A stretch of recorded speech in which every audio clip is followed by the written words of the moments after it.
Hello दोस्तों, देखिए अब चक्रवृद्धि ब्याज में हम लोग अगले टाइप की तरफ बढ़े हैं। Type number 12। टाइप नंबर 12 से थोड़ा सा चेंजिंग हो रहा है। चेंजिंग क्या है? अब इसमें चक्रवृद्धि ब्याज एवं साधारण ब्याज के रिलेशन पे आधारित प्रश्न मिलेंगे।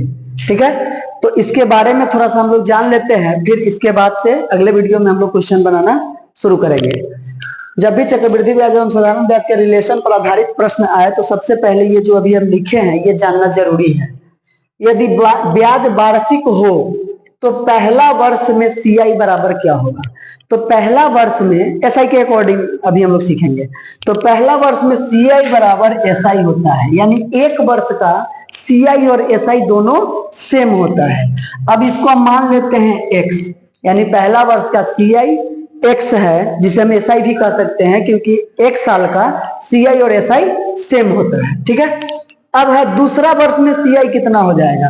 तो एसआई को हम एक्स माने हैं। ठीक है, एसआई को हम एक्स माने हैं, तो दूसरा वर्ष में ही हो जाएगा एक्स जोड़ एक्स का आर प्रतिशत, यानी एक्स गुना आर परसेंट। ठीक है, दूसरा वर्ष में। अब है तीसरा वर्ष में सीआई क्या हो जाएगा?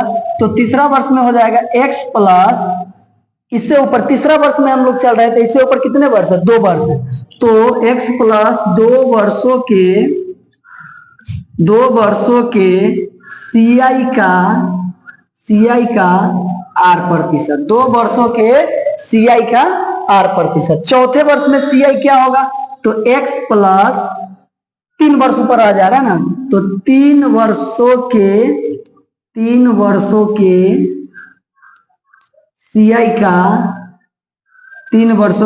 का आर प्रतिशत। ठीक है, ये इसको ध्यान में रखना है। एक्स हम माने हैं साधारण ब्याज, एसआई माने हैं सिंपल इंटरेस्ट।